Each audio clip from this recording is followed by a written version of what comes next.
Hasil Timnas Indonesia vs Malaysia di Piala AFF 2020. Skuad Garuda unggul, Irfan Jaya jadi bintang.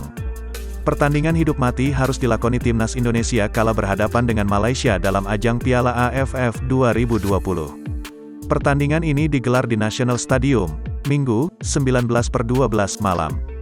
Di menit ke-13, Kogileswaran Raj menjebol gawang Timnas Indonesia yang dikawal oleh Nadeo lewat tendangan keras dari luar kotak penalti.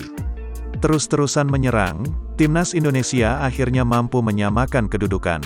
Menerima umpan manis dari Witan Sulaiman, Irfan Jaya mampu menjebol gawang Malaysia di menit 36. Di saat pertandingan di babak pertama akan berakhir imbang, Irfan Jaya kembali menciptakan gol di menit ke-43. Pratama Arhan yang melakukan tusukan sempat melakukan tembakan yang mengenai pemain belakang Malaysia.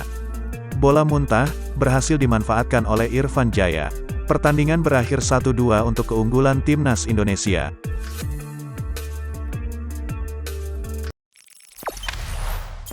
Jangan lupa subscribe, share, komen, dan like ya!